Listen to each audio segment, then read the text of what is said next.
O meu sempre profundo agradecimento aos companheiros, os nossos irmãos e irmãs do Centro Espírita Dom Pedro II, aqui de Juiz de Fora, pela acolhida que nós temos aí ao longo de tanto tempo. Muito obrigado pelo convite, muito obrigado pela oportunidade. Então, nós vamos fazer uma reflexão acerca dos efeitos psicológicos das três revelações. É uma colocação assim bastante diferente, né? Porque nós sempre ouvimos falar das três revelações, mas quase sempre são estudos literais que narram o fato e buscam entender a literalidade do fato. O que nós vamos tentar fazer hoje é fazer um estudo psicológico das três grandes revelações. Claro que, como nós sabemos, nós evoluímos através da pesquisa ou da revelação.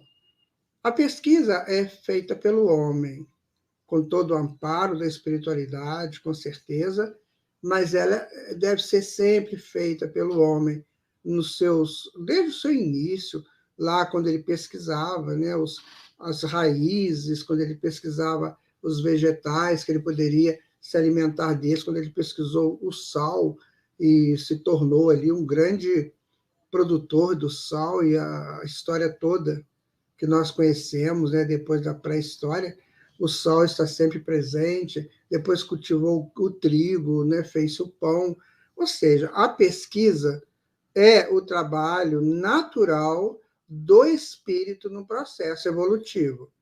Então, Deus cria o mundo com todas as possibilidades, com tudo aquilo de necessário para todos nós, que estamos evoluindo neste mundo. E se a gente for para um outro mundo, certamente que lá também teremos todas as possibilidades de pesquisas relacionadas àquele mundo. Então, essa informação ela é bem interessante, né?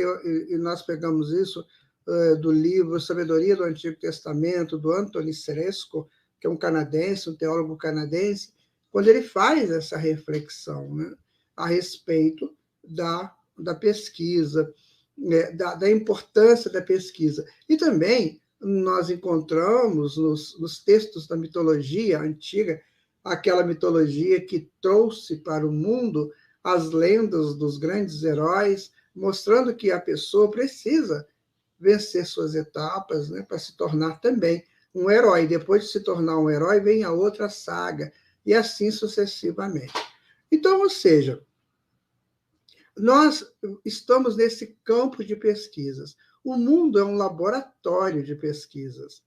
Para quê? Para nos fazer avançar psicologicamente.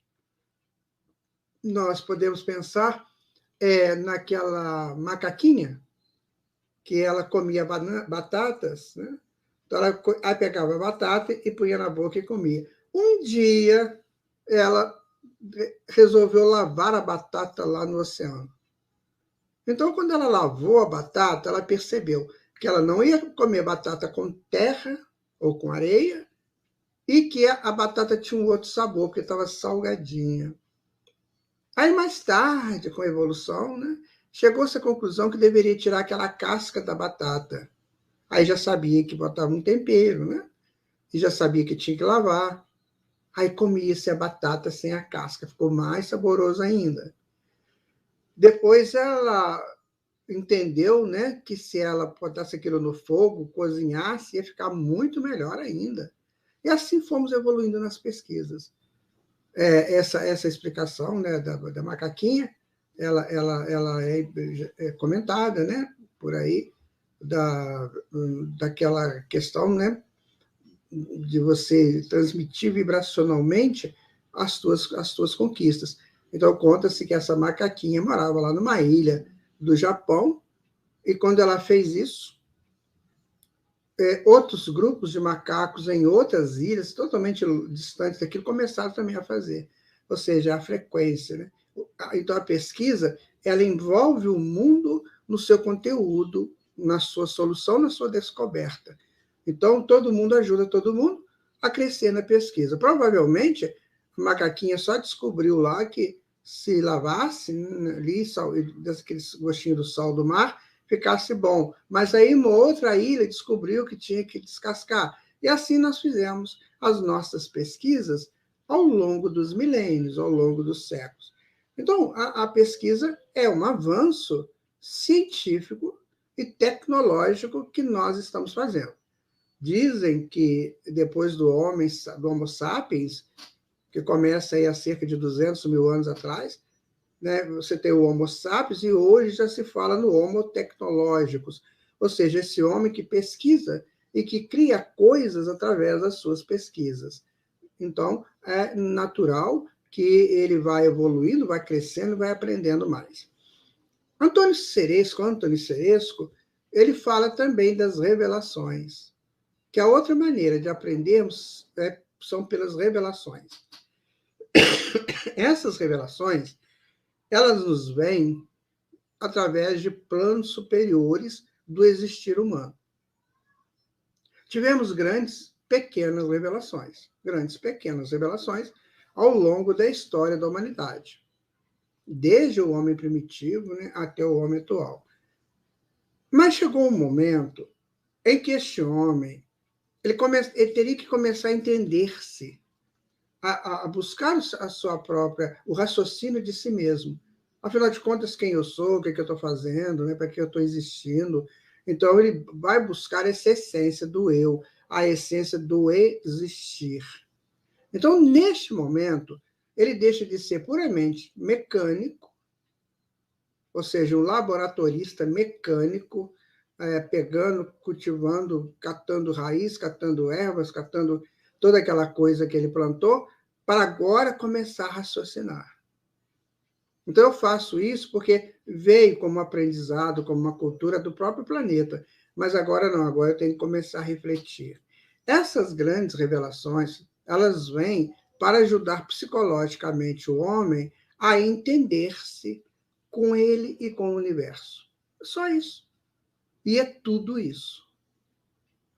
Né? Então, é preciso saber que uma revelação, ela tem que ter como seu caractere, ela tem que ter o cunho da verdade. Ou seja, ela tem que estar eivada de lógica e de justiça. Porque se não tiver, é só um projeto de revelação. E daí a gente estudando, né, a história toda dessa humanidade, essa história fantástica que nós escrevemos aí desde os milênios passados até hoje, nós vamos entendendo que fomos fazendo esse avanço, tanto científico, pela pesquisa, quanto pela revelação. É isso que nós queremos conversar, as três grandes revelações e o sentido psicológico dessas revelações. Então, vamos ver. A primeira revelação, ela data de mais ou menos 3.200 anos. Isso aí é uma data meio fictícia, ela pode ser para mais ou para menos, porque foi quando Moisés esteve aqui. Segundo os historiadores, né, eles falam em que Moisés esteve aqui por volta de 1.250, 1.300 anos antes de Cristo. É uma proposta, porque o assentamento dos judeus na Palestina deu-se por volta de 1000 antes de Cristo. Mas tudo, gente, como estou falando, né, são datas possíveis. Não tem nada confirmado, nada disso, mas são datas possíveis. Então, vejam vocês, de onde vieram os hebreus?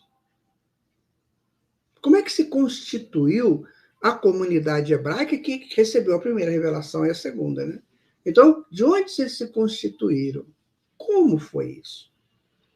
Existem livros acadêmicos de teologia que dizem que ali pelo norte da Palestina, provavelmente na região de Naim, Cesareia de Felipe, né? Por aquelas áreas ali mais ao norte e mais a oeste, que ali, um tempo bem antes, mas muito antes de se pensar em comunidade hebraica, que existia ali uma comunidade, e essa comunidade adorava um único Deus, chamado El, E-L, El.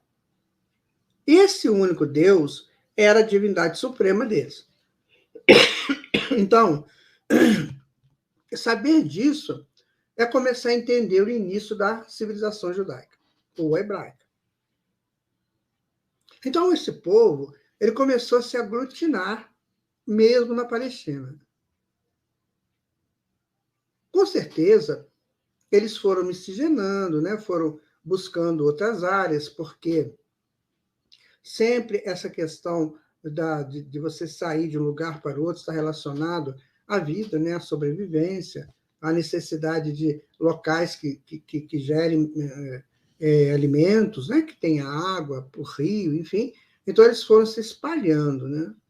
E, paralelo a isso, conta-se que os filisteus, que foi uma grande sociedade que também viveu na Palestina antes daquele assentamento das 12 tribos, então os filisteus eram povos dissidentes da que é hoje a Turquia. Então eles eram dissidentes lá da Turquia. E aí, só um instante, gente. E aí esse povo foi se juntando a esse povo que provavelmente morava lá no norte da Palestina e que era uma civilização que adorava o deus El. Os palestinos, os filisteus, não, eles tinham vários deuses. Então, eles se estabeleceram em tendas, principalmente na região central da Palestina, hoje a Samaria, né? E principalmente em Siquém, que é uma região que depois virou uma cidade. Quando o Abraão veio para a Palestina, naquele famoso encontro dele com a espiritualidade, onde diz que Deus mandou que ele abandonasse ou pegasse as coisas dele, um pouco da família dele, e fosse para uma terra que seria indicado. Então a história vai contar que Abraão, ao chegar ali, ele chega em Siquém, porque ele vem lá do leste, né, da Mesopotâmia, ele vai chegando e faz o assentamento dele ali por volta ali na região central da Palestina. E conta-se que ali viviam muitas pessoas em tendas.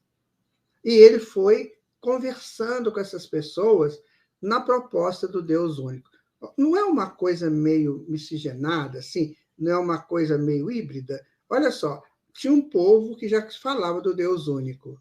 Tinha um outro que vinha com uma história de vários deuses. E aí chega Abraão para reforçar a ideia do Deus único, que já estava sendo produzida essa ideia ali no meio daquele povo.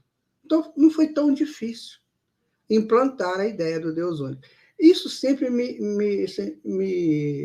colocou para pensar, como é que Abraão chegou numa região totalmente politeísta e ele sozinho, que nem tinha, digamos, um tempo, uma experiência com essa questão do Deus único, ele morava na Mesopotâmia, e o pai dele fabricava estátuas de deuses.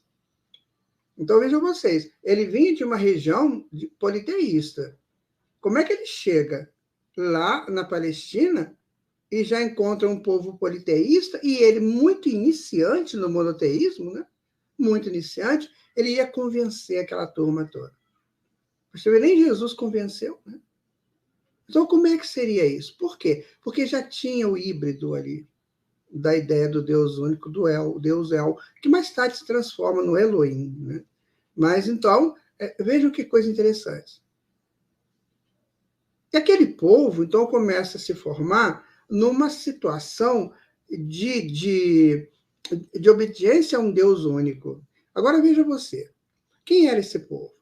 É um braço dos exilados de Capela, que vieram lá daquele planeta, né, daquele sistema da Ticocheiro, eles vieram para resolver suas vidas aqui.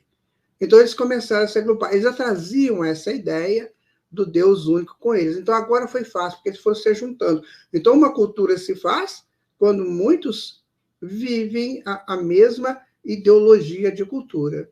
Então, pronto, estabeleceu-se a possibilidade do monoteísmo. Não é lindo saber isso, minha gente? Que nada é por acaso, nada assim vai acontecendo de qualquer jeito, então tem toda uma programação. Dado aqui o nosso pouco tempo, né, de exposição, a gente tem que ir avançando, avançando. Mas é interessante depois estudar isso com mais cuidado e com mais profundidade. Muito bem.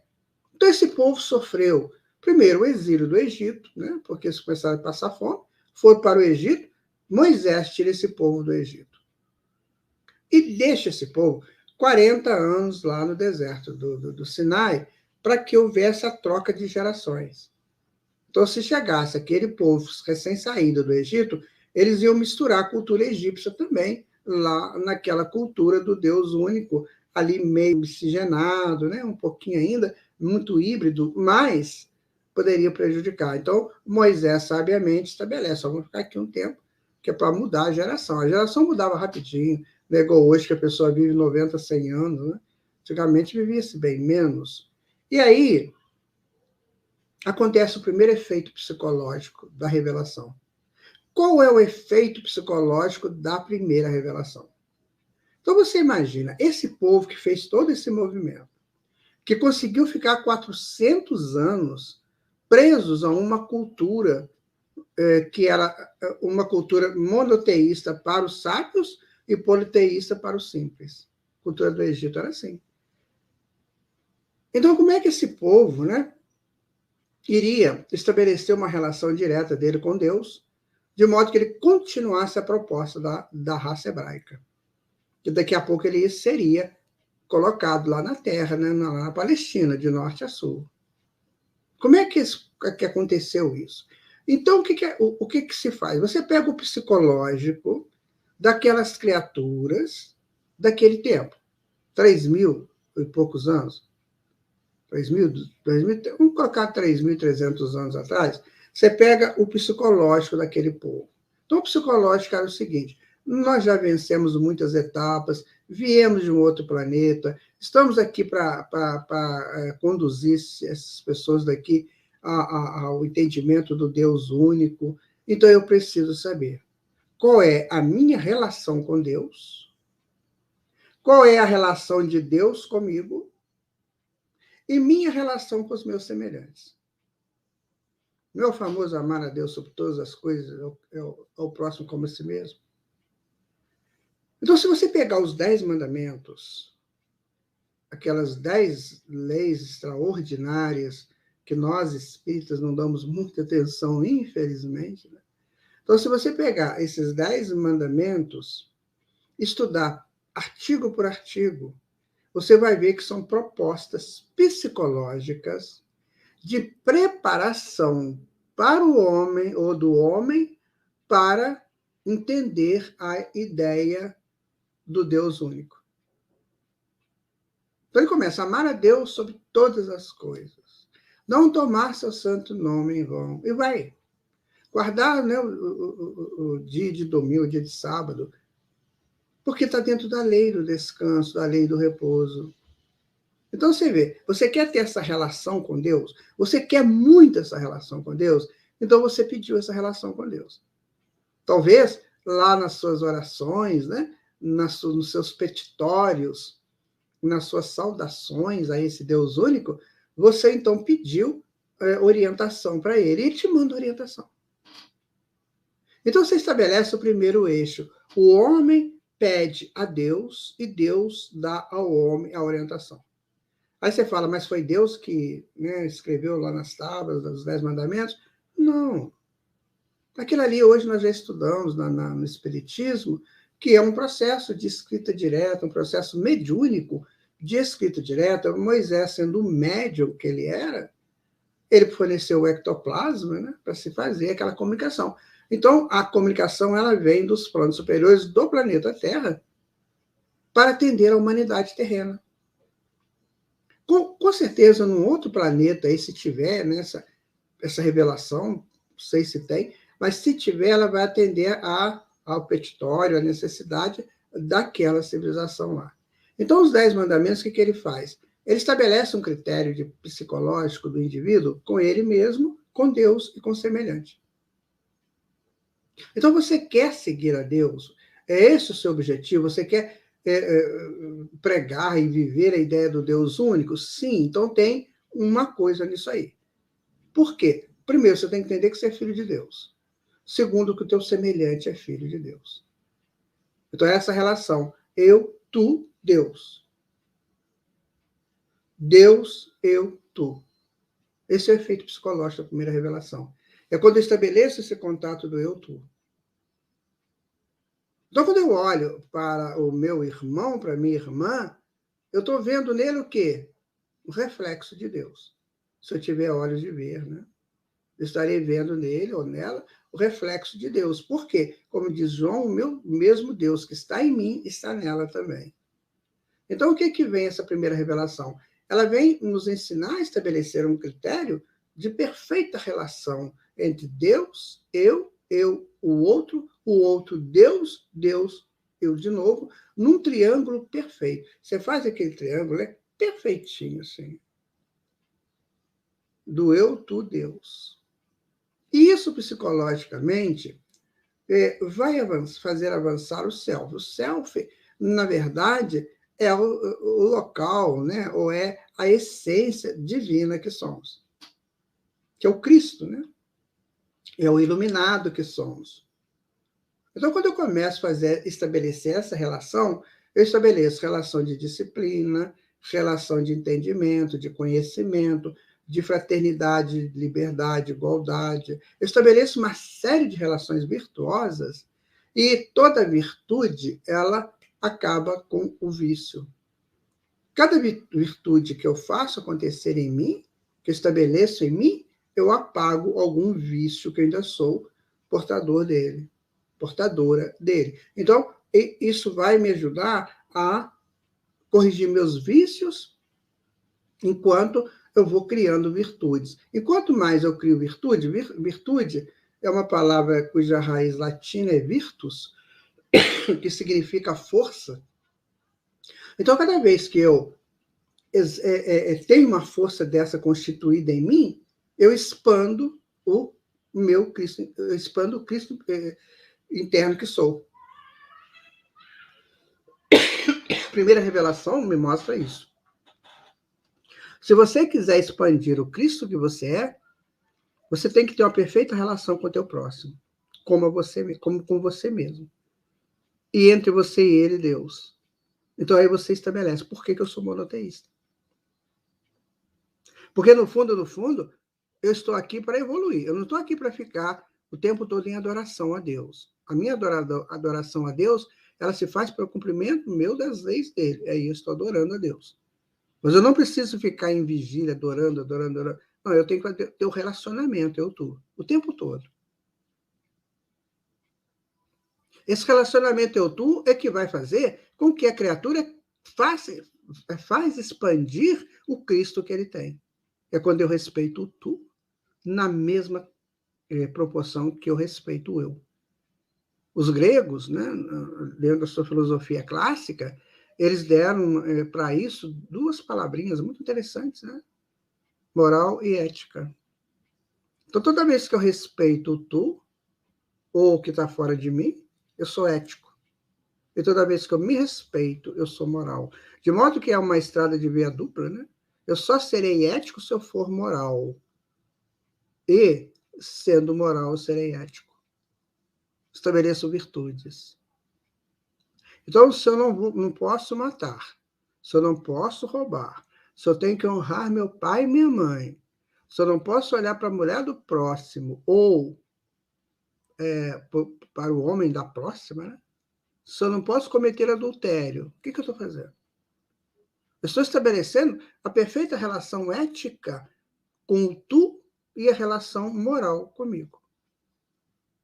Então, os 10 mandamentos é um propósito, ele é um caixe, né, daquilo que eu preciso realizar para que a minha proposta enquanto seguidor do Deus único tenha o efeito psicológico dessa movimentação eu, tu, Deus. Então, eu procuro Deus. Deus me diz que eu tenho que amá-lo é amar ao meu semelhante, que eu tu, como a mim mesmo. E nessa relação eu volto a amar a Deus. Vejam que coisa interessante que é isso. O problema é que a humanidade, não sei, está meio distanciado disso. E essa primeira revelação, ela é a base para as outras duas revelações. Então, eu posso colocar aqui para você o seguinte, na pesquisa que nós fizemos, quando descobrimos o sal, descobrimos a agricultura, a pecuária, isso era uma relação puramente homem-terra, percebem? E nessa primeira proposta da primeira revelação, é a proposta homem-dimensões espirituais.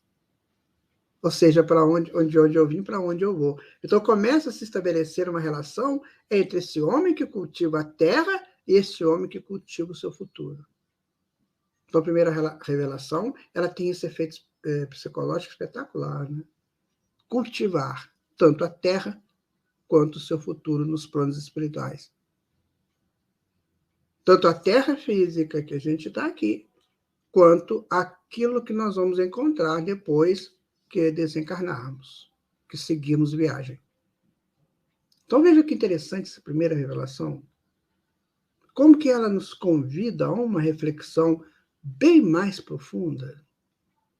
É tão profundo isso que o Allan Kardec, ele coloca lá na introdução do Livro dos Espíritos, né, ele coloca os 10 mandamentos. Porque é a base, minha gente. Mais tarde, Jesus diria, eu não vim destruir a lei, mas dar cumprimento a ela. Porque já tinha uma base. E você observa que, muito embora toda essa base feita pela espiritualidade, ainda naquela época, existiam muitas religiões politeístas, como tem hoje ainda, né? Mas esse monoteísmo, ele ia praticamente penetrar numa face do mundo, que é a face ocidental do mundo. Então, esse monoteísmo iria fazer esse trabalho, tanto assim que Deus, na comunicação de Deus com Abraão, a gente coloca isso porque está na Bíblia, mas na comunicação que chegou a Abraão, mediunicamente, fala assim, você terá muitos filhos e muitas nações. Que é o que acontece. O mundo ocidental, ele é praticamente monoteísta, né? Praticamente, porque mesmo os muçulmanos são monoteístas, né? As 3 grandes religiões é judaísmo, cristianismo e monoteísmo. Estou falando do mundo ocidental. Todas elas são monoteístas. E todas elas partem de Abraão. Todas, porque até o islamismo parte de Abraão. Né? Então, Abraão é o pai das 3 maiores religiões do mundo ocidental. Ou seja, toda a base da religião do mundo ocidental está estabelecida aí, nesse primeiro momento da relação eu, tu, Deus. Por isso que nós nos encantamos, às vezes, eu não sei se meu irmão ou minha irmã costuma assistir algumas conferências, né, de não espíritas ou pastores. Eu já assisti conferências de muçulmanos, e você fica encantado com o que eles falam. Porque o que você ouve deles é essas desapropriações dos valores do monoteísmo. Mas, olha, eu já vi palestra aí de rabinos, pastores, né? E esses representantes da religião islâmica encantadoras, porque elas partem do mesmo princípio, dessa mesma base psicológica da primeira revelação. Entende? Quando Allan Kardec coloca os 10 mandamentos no início do Evangelho segundo o Espiritismo, o que ele faz? Ele apropria o Espiritismo dessa base de revelação. E isso vai dar ao Espiritismo, ou aos espíritas, condições muito profundas de estudos, de entendimentos, né?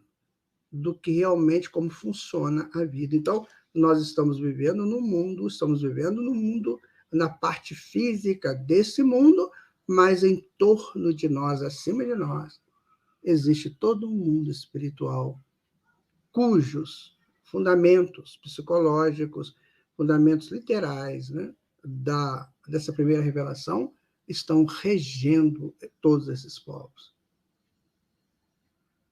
Não é interessante? Vamos saltar a segunda revelação? Vamos falar sobre a terceira revelação. Depois a gente volta na segunda. Porque a segunda revelação é o centro, né? Quando a gente estuda qualquer coisa de antropologia, você vai sempre entender que as pessoas começam com o centro. Então, se você chega num lugar, quando eles chegavam num lugar para formar uma cidade, eles iam lá, fincava lá um marco que era o centro, onde começava tudo. Se você vai entrar numa basílica, você tem o portal de entrada, que é o centro. Então, assim, vamos deixar a segunda revelação como centro. Vamos partir para a terceira revelação. A terceira revelação, ela é interessante, porque na primeira revelação, a relação eu, tu, Deus. Deus, eu, tu. É a primeira revelação. Na terceira revelação, a relação é diferente. É eu, Deus. Não é interessante? Porque na primeira eu relaciono com o outro, porque eu preciso demais, né, do outro para formar a cultura do mundo e para fazer o mundo expandir. Na terceira revelação, o mundo já está praticamente conhecido. Agora, o que eu preciso fazer? O mundo de fora está conhecido.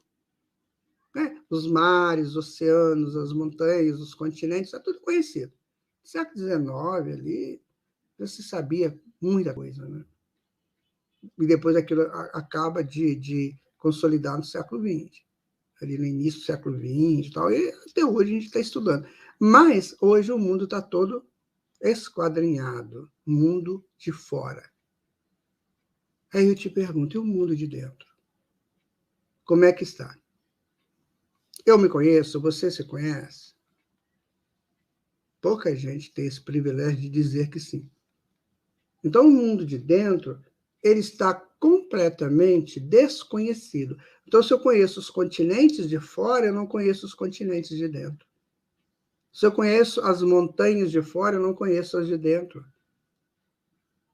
Se eu conheço a natureza de fora, eu não conheço a natureza de dentro. Então, a terceira revelação, ela vem para quê? Para que eu conheça o mundo de dentro. Que é o mundo meu, particular, pessoal. E por que não pode ser que nem a primeira, que é para todos? Porque a primeira é para a comunidade como um todo, a relação Deus-homem, Deus, Deus-homem, homem, Deus, Deus, Deus. Desculpa. Deus, homem, Deus, Deus-homem, homem, homem. Primeira revelação. Então, sempre estava o outro envolvido nisso tudo aí. Porque a gente estava descobrindo o mundo de fora. Quando chega na terceira revelação, nós temos que descobrir o mundo de dentro. E aí tem que ser individual. Porque nós somos individuais. Então, os continentes que eu tenho desenvolvidos são diferentes de todo mundo. Pode ser que o meu continente X seja pequenininho e o do outro seja muito grande. Por causa da minha, do meu DNA espiritual, vou colocar assim. Muito embora essa frase ainda não está sendo muito dita, né? Porque a ciência ainda não entendeu isso. Mas então eu sou diferente do outro. Então eu tenho que me conhecer. Há coisas que acontecem que o outro reage de um jeito, eu reajo de outro. Por que eu estou reagindo diferente? Uma causa é o atavismo, ou seja, as minhas experiências vividas ao longo aí da evolução e que estão arquivadas e respondem na razão direta da sua síntese. Isso é uma coisa. Mas tem ali também o individual. Tem um indivisível, né? Que é o ser, que é a proposta divina. Quando os chineses falam assim, quer ver? Você tem que conhecer o tal, encontrar o tal. O que é o encontrar o tal? Encontrar o caminho seu para Deus. Renato tem o caminho dele para Deus. Elvésio tem o caminho dele para Deus. Ângela tem o caminho dele para Deus. Titô tem o caminho dele. Então, nós somos diferentes. Eu não posso impor para ninguém o meu caminho. Porque o meu caminho está cheio das minhas experiências, das minhas vivências e das minhas respostas, enquanto sínteses. Então, quando eu vou na terceira revelação, que ela vai me dizer coisas assim fundamentais, que ou eu aproprio e vivo isso, ou eu vou viver na santa e eterna ignorância da verdade. Você é um ser imortal. Você vai fazer um desenvolvimento psíquico que um dia, teu pensamento, ele vai aumentando, aumentando, aumentando a velocidade dele, vai chegar uma hora que ele vai caminhar 8.100.000 quilômetros por segundo. E daqui a pouco ele vai chegar, que vai ser instantâneo. Não tem velocidade instantânea. É o eterno presente. Comece com a mediunidade. Comece entendendo as relações psíquicas que a gente estuda na mediunidade, que esse é o início. Então, você é um imortal, essa sua imortalidade vai te levar a ser um ser eterno presente. Você usou e usa e usará de tantas quantas forem as suas experiências em corpos físicos diferentes, porque cada corpo te dá uma conjuntura que você precisa para você vencer a lei da gravidade, como diz a física quântica, para você colapsar a matéria. Então, os seus corpos que já teve, que você tem, que você terá, estão na razão direta da tua necessidade de desprender-se da matéria mais grosseira. Sabe? Você vai conhecer esse universo. Talvez não esse que está estabelecido hoje, porque ele vai mudando, né? Mas você vai conhecer coisas muito semelhantes. Porque você precisa das escolas, você precisa dos templos, você precisa dos laboratórios, você precisa dos educandários, você precisa até dos centros prisionais. E aí, você vai encontrar esse Deus, que é a inteligência suprema, a causa primária de todas as coisas, e vai ter que ter muito cuidado, porque existe a lei de causa e efeito, que dá a cada um segundo as suas obras, e você é o Cristo. É o Senhor de todo esse mundo. Então, veja a terceira revelação. É quando eu estudo a doutrina espírita e faço deste estudo uma relação perfeita entre eu e Deus, que está aqui dentro. Entendem? Terceira revelação, eu, Deus. E o outro? O outro é consequência. Porque na hora que eu estabeleço uma perfeita relação entre eu e Deus, eu sou o quê? Um ser moral, com caráter, né, de moralidade, de nobreza, distinção, essas coisas. E como é que eu vou lidar com o outro? Da mesma maneira. Então, o outro passa a ser consequência da minha evolução. O meu tratamento com o outro. Repetindo a primeira revelação, a relação entre eu, Deus, eu, outro. E, com certeza, o outro, Deus. Na terceira revelação, sou eu comigo. Eu com meu Cristo interno. O que você acha que Paulo escreveu nas 13 cartas dele? Exatamente isso. Quando ele estabelece o seguinte, que o Cristo é o segundo Adão, e que já não é mais o Cristo que vive, que já não é mais ele que vive, mas o Cristo que vive nele, então ele estabelece que o homem tem que encontrar esse centro gestor dele mesmo, que é o Cristo interno. E a doutrina espírita traz exatamente isso, com toda a sua pujança de uma doutrina pedagógica. Agora vamos para a segunda revelação. Então, já a primeira, a segunda, a primeira e a terceira. Qual que é a terceira revelação, a segunda revelação? Por que ela está no centro? Porque é a revelação que mostrou qual é a lei suprema que rege tudo que você possa pensar que exista. Que nós aqui damos o nome de amor. E vamos entender por que chama amor. Por quê? Amor é uma raiz antiga, né? Que significa destruição, finalização, extinção. Mor, que chama. Então, por isso que fala morte. chegou para nós como morte. Extinguiu, acabou. E aí, quando você coloca uma preposição a na frente disso, aí você nega o que está na sequência. Então, você põe a antes de mor, o que fica? Amor. Ou seja, se é morte, é a finalização, destruição, modificação e tudo, amor é a construção. Então, Deus estabelece a criação pela construção constante. Não é interessante isso? Já parou para refletir? Agora, como que se chega a essa coisa tão interessante, né? Do amor? Ele é assim, surge de qualquer jeito? Não. Os sábios gregos deram a dica para a gente. Então, são passos que nós temos que apropriar deles. Primeiro, a inteligência. E o que é inteligência? É você experienciar uma situação qualquer que seja benéfica, é claro, e você apropriar daquela experiência. Então, você fica inteligente. Inteligente é você ter feito alguma coisa, ter guardado aquilo e ser capaz de reproduzir aquilo. Então, você tem que ter essa inteligência, você tem que ter a harmonia, para você colocar todas as coisas nos lugares certos. A harmonização ela só vem depois da inteligência. Se você não for inteligente, você não harmoniza nada, a coisa vira uma bagunça. Né? Porque até a preguiça, aquela coisa do ser desastrado, é porque ele não é inteligente. Se ele fosse, ele não faria isso. Porque ele vai fazer para depois ter que refazer. Quando chegou aqui no Brasil o estudo da qualidade total, né? Eu participei ativamente disso, mais ou menos em 91, 92, se falava muito nisso, né? Refazer o trabalho. Né? Isso custa, isso tem um custo adicional. Então, vamos acabar com isso, não vamos ficar refazendo nada. Então, vamos fazer certo da primeira vez. Isso é harmonia. Então, nós estamos chegando nesses estágios, né? Inteligência, harmonia. Quando você inteligentemente harmoniza alguma coisa, fica perfeito. Claro, dentro do que você estiver fazendo. E ficou perfeito, vai ficar bonito. Então, você construiu a tua beleza, você construiu o belo, através da tua inteligência, através da tua harmonia, através da perfeição que você criou o belo.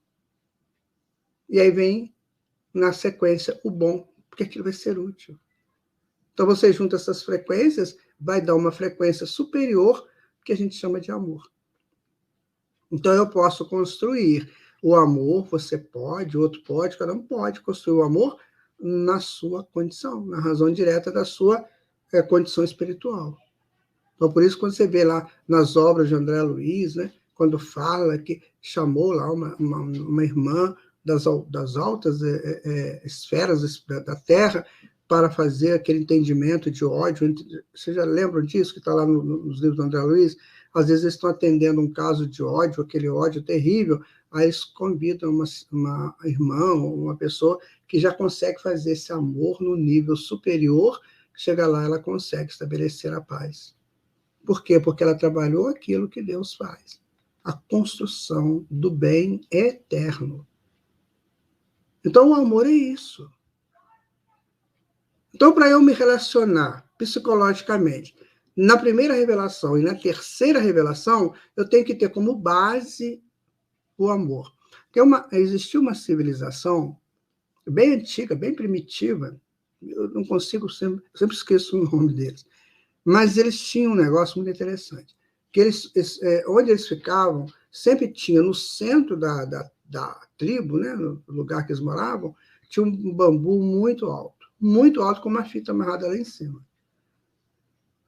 Aquilo para eles era o Deus. Por que era alto? Porque eles achavam que esse bambu chegava a tocar o céu, né? E no céu transitam os deuses uranianos, aqueles que caminham no céu. Deuses uranianos são deuses que caminham nos céus. Então, eles tinham essa proposta de buscar esse Deus. Né? Então, eles tinham o centro, né? Que era o centro da construção de tudo que eles iam fazer. Então, toda aquela relação entre eles, ali na tribo, entre cada um consigo mesmo, tinha como centro essa relação da busca do construtor de tudo. ou seja, a busca de quem construir o amor. Então, a proposta psicológica do amor, o que é? É você chegar no nível tal, psicologicamente falando, entendendo isso, que você vai conseguir tocar Deus. Só que não é o bambu, né? Deus está dentro de você. Então você vai tocar por quê? Pelas suas boas ações, pela sua frequência direcionada às leis criadas por Ele. Então você esquece do bambu e agora você faz aquele movimento intrínseco, que também é seu. Isso pode ser comunitário, mas pode ser seu também. Então a primeira relação eu-tu, a segunda eu, a terceira eu, tu, Deus, de novo. Só que agora numa relação de construção infinita. Então essas três revelações foram entregues ao homem para que ele pudesse crescer por elas. Enquanto a gente não entender isso, não fazer assim um exame, sabe, um projeto pessoal de entendimento disso, nós vamos ficar aí, perambulando entristecidos pela vida, achando que somos vítimas, né? Que somos pessoas que sofremos demais, sem merecer tanto sofrimento assim, afinal de contas, né? E se o meu filho desencarna, minha filha, meu pai, Deus me livre, eu viro um bicho contra Deus. Ou então, tentando fugir da vida, né, pelo suicídio, porque eu não analiso essas coisas. Eu não entendo que tem a minha proposta de pesquisa, de crescimento pelos meus achados, pelas minhas interpretações dos meus achados. Ou seja, Deus me faculta essa possibilidade porque Ele me dá um mundo virgem de soluções para que eu possa encontrar essas soluções. Imagina que o petróleo ele chega mesmo para valer no século XIX, né? Quando começam a criar, né, aqueles carros a combustível. Porque tinha carro elétrico na época, viu, gente? Uma bateria, né? Então, quando a humanidade precisou do petróleo, todo o fóssil estava aguardando a humanidade. Olha que lindo que é isso.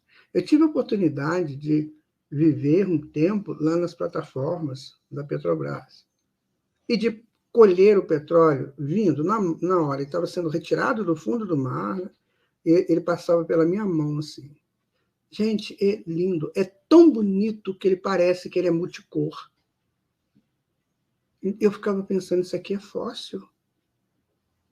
Isso aqui é trem morto. Olha a beleza que isso chega na minha mão. Eu cheirava, não tinha cheiro de nada. Sabe, ele era lindo, parecia uma... Não era um óleo, não era uma água, era uma coisa que quando ele chegava, ele brilhava, né? Ele pegava a luz ambiente e fazia tonalidades diferentes de luzes. Isso é maravilhoso. Isso é para a gente parar para pensar muito. E vinha de graça, né? O que você paga do petróleo? Isso aí, né? Extração, beneficiamento. E colocar nos postos. Então vejam vocês que a natureza preparou tudo para nós, para as nossas pesquisas, e ainda assim nos deu essas três grandes revelações espetaculares, né? Que nos ensinam toda essa relação minha com o mundo espiritual e comigo mesmo. Então, eu tenho a minha relação do mundo físico pelas pesquisas, a relação com o mundo espiritual pela primeira e segunda revelação e a relação comigo mesmo pela terceira revelação. Olha, gente, nós temos tudo. Nós temos tudo. Estamos começando um novo ano e eu tenho um projeto para esse ano. Pergunta essa, né? Eu tenho um projeto para esse ano, eu vou ficar escondendo do vírus. Porque vírus sempre teve. Vírus significa veneno, né? Então, sempre tivemos vírus. Mas agora deram uma ênfase muito grande. Né? Então, eu vou ficar escondendo ou eu vou criar um projeto? Se o meu projeto for um projeto ligado ao divino, estou tranquilo. Agora, se for um projeto meio complicado, meio dantesco, aqueles meio estranhos, né? Aí eu tenho que me cuidar. Mas se for um projeto relacionado ao meu crescimento espiritual, as coisas que eu preciso para consolidar, né, edificar a minha evolução, não tem que ter medo de nada, não. Eu moro na casa do meu pai, e meu pai vai saber o que eu preciso e vai me dar aquilo que eu preciso. Qual é o pai que o filho pede pão e ele dá pedra? Que o filho pede peixe, ele dá serpente? Vejam que coisa que nós temos que refletir profundamente. Nós temos tudo, minha gente. Tudo. Nós estamos crescendo espiritualmente, psicologicamente, a partir dessas grandes benesses. Eu estou falando algumas, mas existem outros tipos de benesses maravilhosos que nós temos aqui. E o que eu estou fazendo? Um eterno reclamador, xingo, falo palavrão, né? Bebo, como exageradamente, bebo bebida alcoólica, que eu falo, às vezes até usando droga, uma droga dessas ilícitas, e vou levando a vida, né? Como diz o outro, deixa a vida me levar, a vida leva eu. Não pode ser senão. Eu tenho que deixar que a vida me leve para os meus crescimentos. E eu vou consciente nesses crescimentos. Vamos refletir sobre isso, minha gente.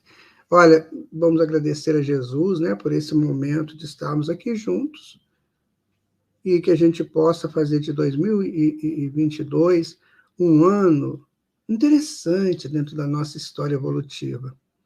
Sempre os espíritos, né, destacam lá na frente os momentos interessantes que ele viveu enquanto estava se preparando para os grandes avanços espirituais e psicológicos, né? Então ele vai dizer, me lembro do ano tal, que eu era encarnado em tal civilização ou em tal nação.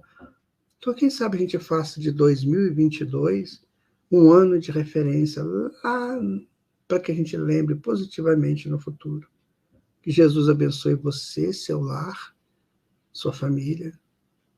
Abençoe o Centro Espírita Dom Pedro II, né? Que tem o nome dessa grande majestade, não só majestade de nobreza nossa, mas majestade espiritual, a nobreza do Espírito Dom Pedro II. Que Deus abençoe a todos vocês. Até a nossa próxima oportunidade. Fiquem em paz.